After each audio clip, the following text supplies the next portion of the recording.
Latte for Keenan?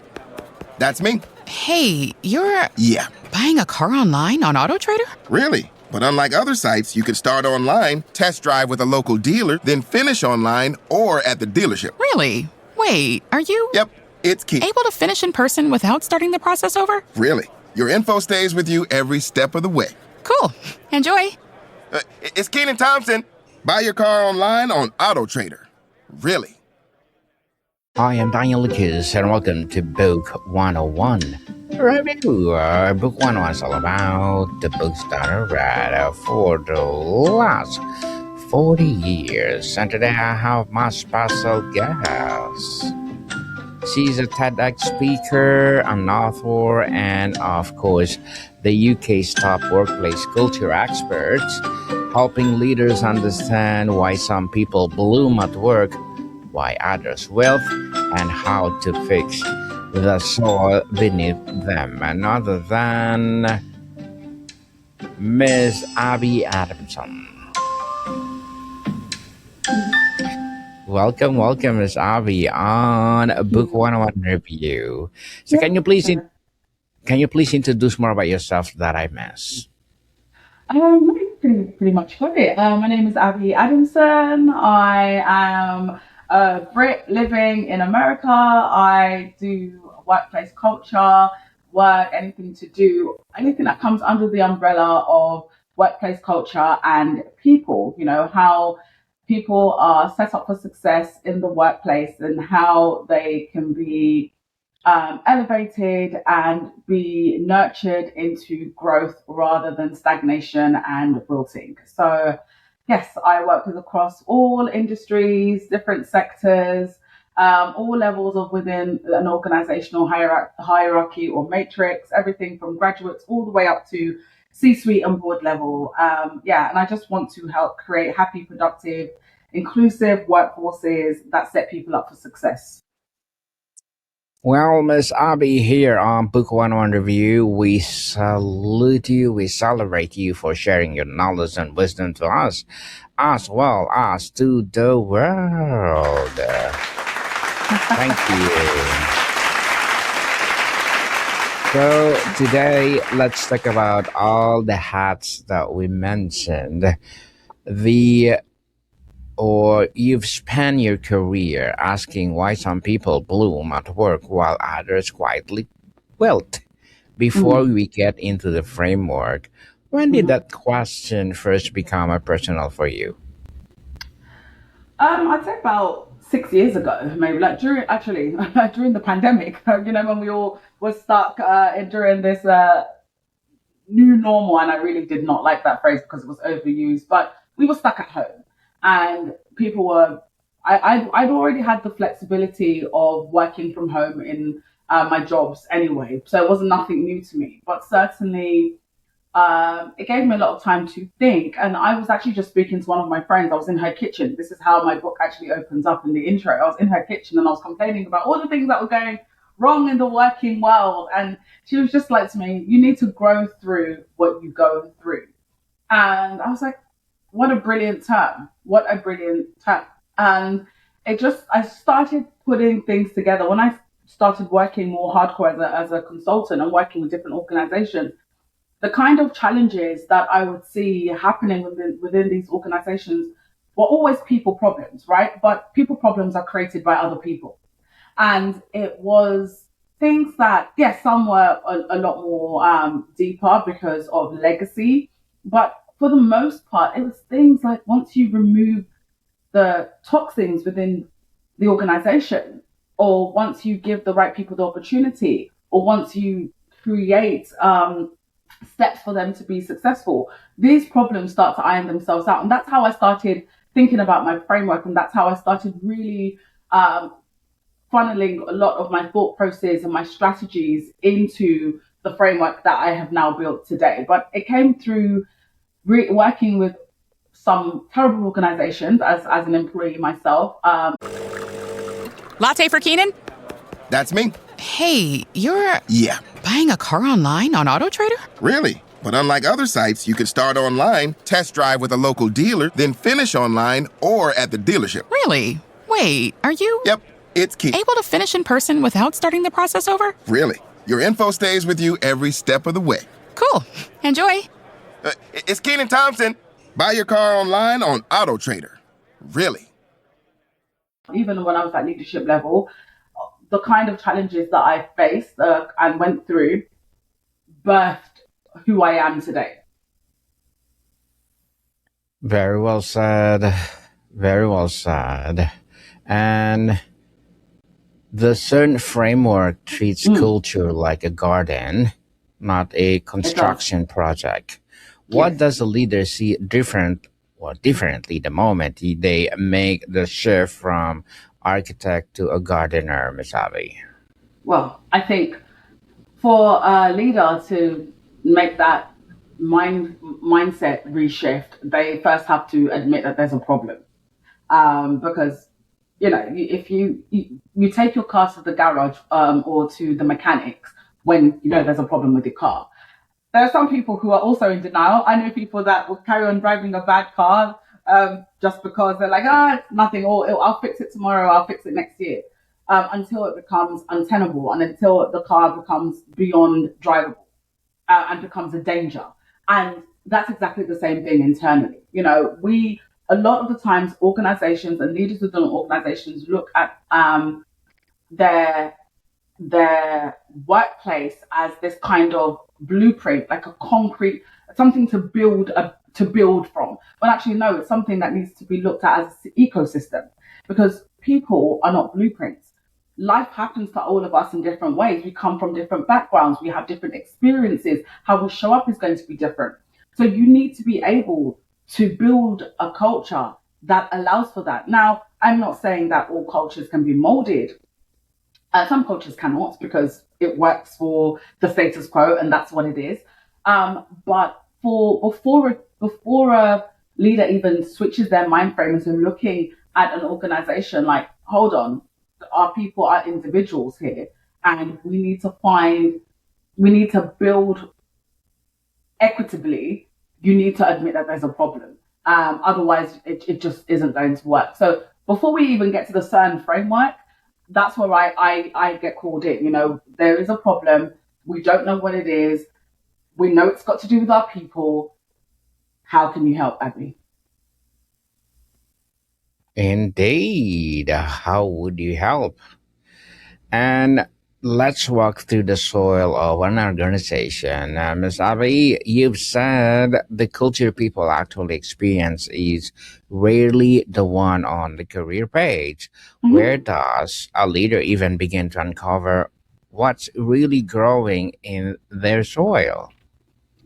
A leader begins to uncover what's really growing in their soul when they start asking the difficult questions, when they start asking the questions that they don't actually want the answers to, when they start holding a mirror up, when they start understanding that your people say this to me a lot, all the business leaders, they say to me, we know that our people are our biggest currency. I'm like, but you're spending it so recklessly. You're spending them so recklessly. So they're obviously not your most precious currency.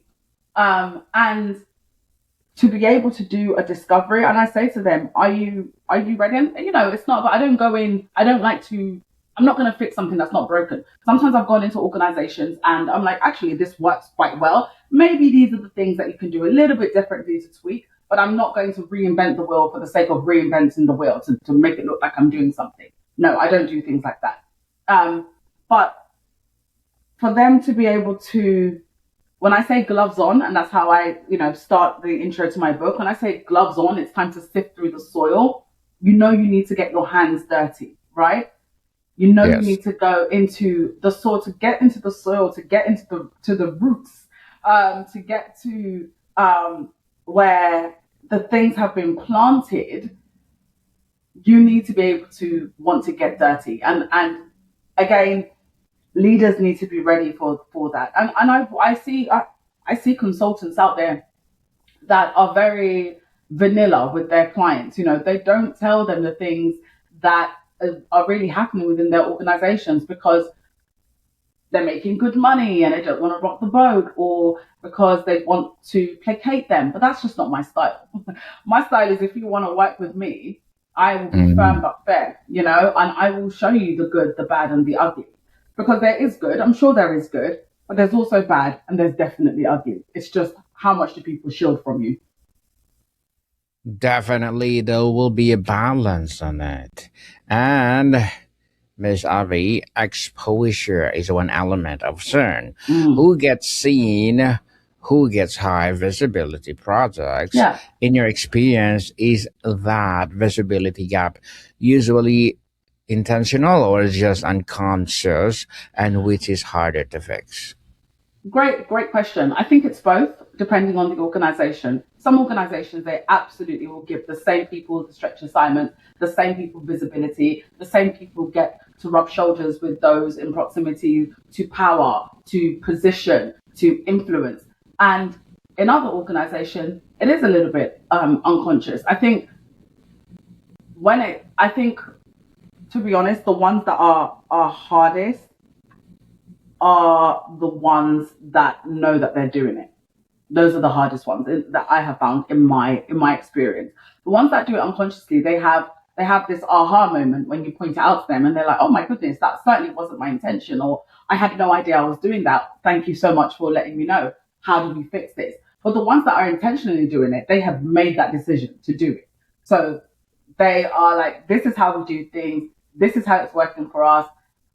Fairness be damned." And this is what it is. So that's why I say those ones are harder to fix. Fairness, definitely, and very well said, Miss Abby.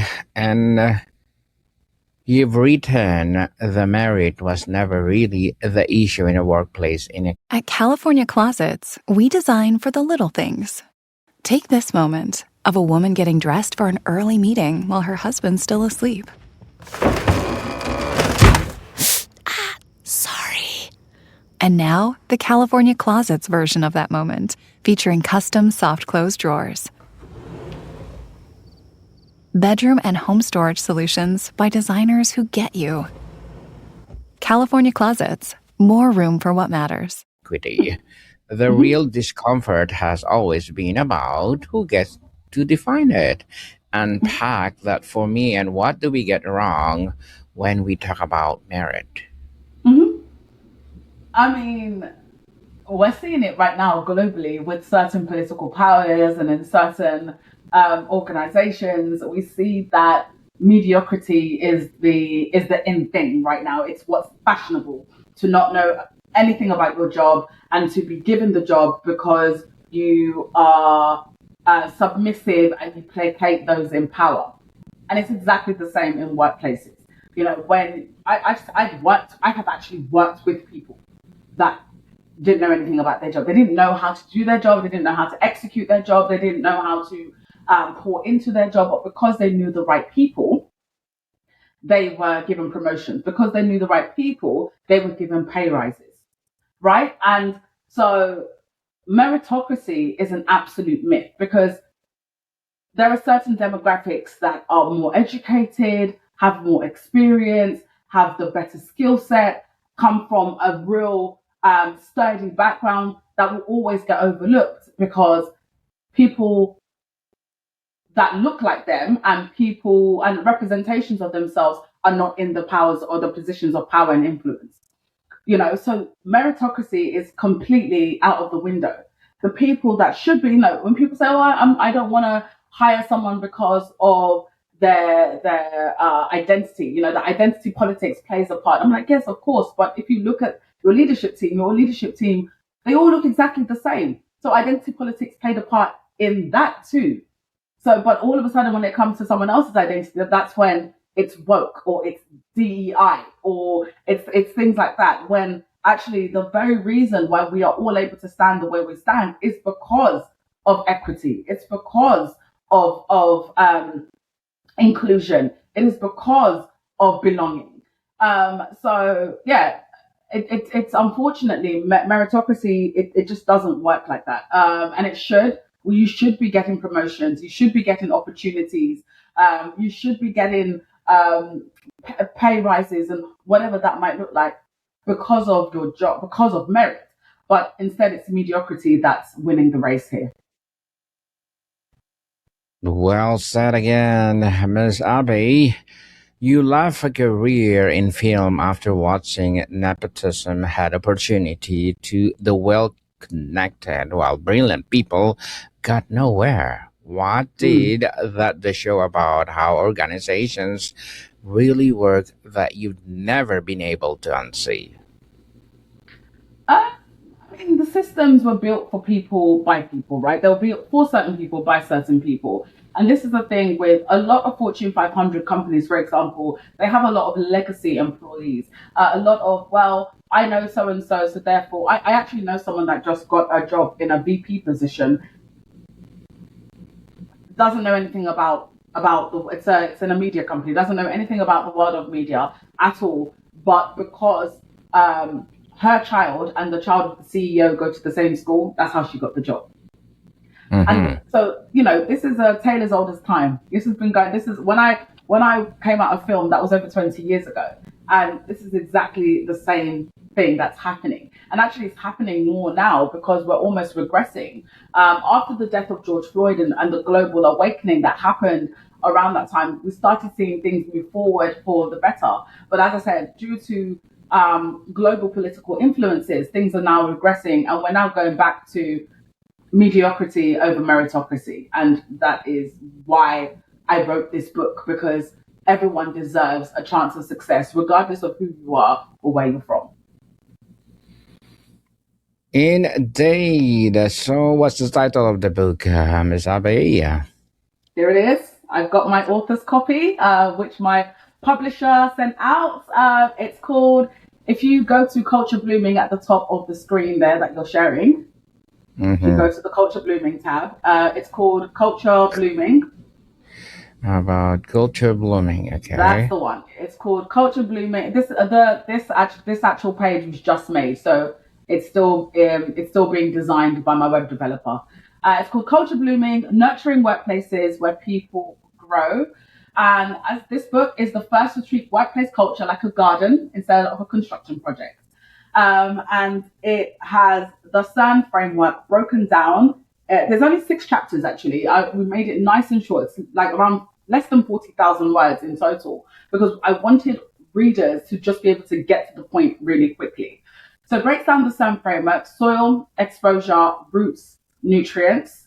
Then it goes into weathering storms, because all organizations, you will go through storms, you will go through hardships, whether that's financial hardships, whether that's layoffs and redundancies, or mass and people not returning back to work, or talent pipeline struggling. You will have challenges. So I think it's really important to call the elephant out in the room. And then it ends with the bloom, because all organizations have to go through that to get to the promised land, so to speak. And that doesn't mean that you don't carry on working on your culture, because it's never going to be done. But it is really important that you understand that every workplace can grow wonderful people if they pour into them, if they nurture them and nurture them the right way. Yeah. Nurture them the right way. Yeah. Well, please do support Miss Abby. Order now and let's support her. Yes, please. Psychologically, safety gets thrown around constantly. It Strip does. away Yeah. the jargon. What does it actually look like day to day in a healthy culture? And what does it definitely not look like? What is the most common fake version you see? Okay, so first of all, psychological safety was a term made popular by Amy Edmondson, who is actually one of the endorsers of my book. So, psychological safety is something that I speak about and I write about quite often. And I made a LinkedIn post today, actually.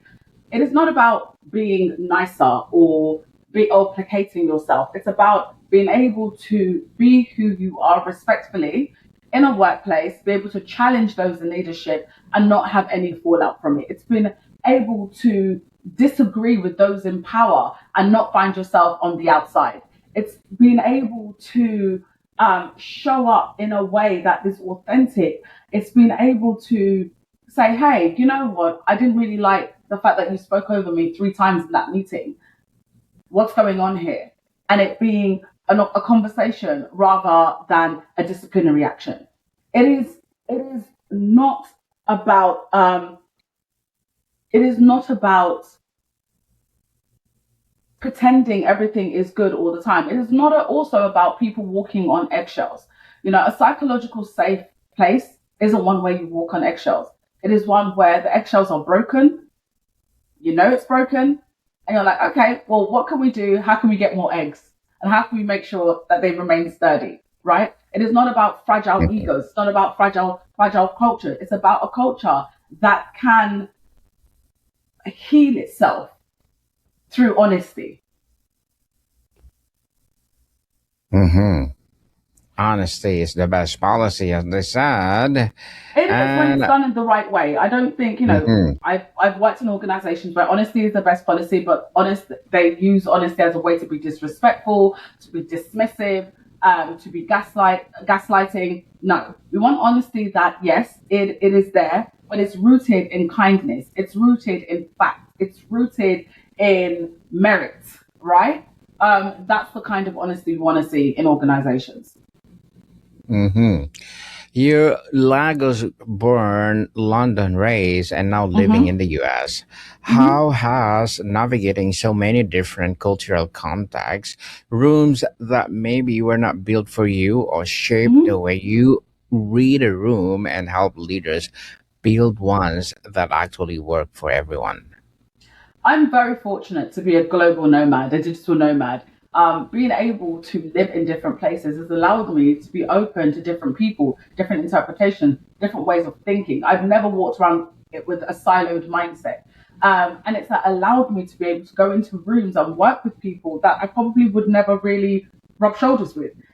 And because of that, I was able to write the book and I was able to break down CERN from the lens of a myriad of people, not just my own lens. The book is not even about the book is not about me. The book is about everybody, right? The book is about all walks and how we navigate our journeys into the workplace and how those journeys are going to look different for us. And being exposed to so many different cultures and different ways of working has allowed me to write this book as authentically as I can. And that I think sets me apart from other consultants because I've lived in different places in three different continents, you know, um, and I've lived in different cities for long periods of time. That's what enables me to really understand cultures, understand syntax, understand styles of working, styles of communication. That's a really big one, actually. When you work with global organizations, understanding communication styles is such a big part of that psychological safety of building a culture that works for everyone. Well, building something that works for everyone. That's Hmm. amazing, Miss Abby. So, to wrap up our discussion for today, Yeah. I want to give our listeners or viewers something they can use on Monday morning. If a leader is listening right now or watching and they know their culture is not what they should be, where do they actually begin? Not the 5 year plan, the first real move. First real move is to go onto Porchlight and buy my book. That will be the first thing they Yes. should do, or just send me a DM. Because normally it is not as bad as they think. It's just sometimes with leaders we get blinkers. We don't see the full picture, and so we start to maybe think doom and gloom when it's normally things that can be fixed, not fixed overnight, but things that can be fixed. It can just be not, and by the way, not every organization has a full CERN problem. They might just have a soil problem. They might just have a roots problem. They might be fantastic at exposure, but have terrible nutrients problem. So it might not, some organizations have all four problems and some organizations have one or two. So I think first thing is to just have a look. I've got loads of free resources online. Have a look at the kinds of things that I post and be able to pull out information. And of course, my DMs are always open for anybody who wants to work with me. Yes, definitely. Miss Abby is open every time now and then. So, can you please invite our listeners to support your book, your projects, or anything you Yeah. want to promote? Of course, please, go out there, buy Culture Blooming, Nurturing Workplaces where people grow. It is the first of its kind. It's not a hard read. I wrote it so that anyone could really go through it and understand it. It's available at Amazon, Barnes& and Noble, bookshop.org, Borocola, my publishers, and Penguin Random House. And it's such a beautiful book, not because I'm the author, but because it really sees absolutely everyone. So whoever you are, you will see yourself somewhere along in this book. Also, I have a Substack as Abi Adamson, or it's called Culture Blooming. Come onto my Substack. I'm always there. There's a lot more deep dive things that you can pull out. And yeah, and I'm the kind of person that loves to hear from people. So please don't feel embarrassed to reach out to me. Reach out to me. I'd love to hear from you. And more than anything, I would love to help you anywhere I can. Indeed, people, let's connect with Miss Abi. And I have one more question before I will let you go. Yes. And I want to leave people thinking about if someone listen or watching to this conversation and recognize they are one thing or one wilting, not blooming in their current workplace soil, what would they want them to know? What would the person want the leaders to know? Yeah, please. I mean, it depends on your organization. Not all organizations have the psychological safety for the person who's wilting to be able to go up to leaders and say, hey, I'm wilting. But if you do have any type of cushion or support system, then lean on people, say, hey, I don't feel like I'm growing here. I feel like I'm wilting. I feel like I'm in the shadows. And I really like working, especially if you enjoy working at the company. I enjoy working here. This is what I need. Who do I speak to? It's quite a broad thing that I can say because every organization is built very differently. So it's a very hard question to answer.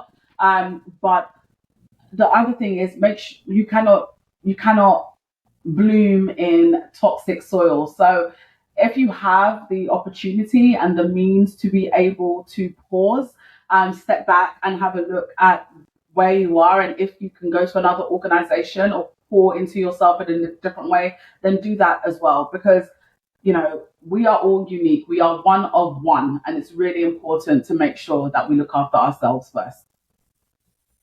Very well said, Ms. Abi. And thank you so much for your time. Thank you for having me. Welcome, people. See you soon. Well, Miss Abi, I will invite you again to my other podcast, Abstract Essay, and let's talk about... Latte for Keenan? That's me. Hey, you're... Yeah. Buying a car online on AutoTrader? Really? But unlike other sites, you can start online, test drive with a local dealer, then finish online or at the dealership. Cool. Enjoy. Buy your car online on AutoTrader. Really?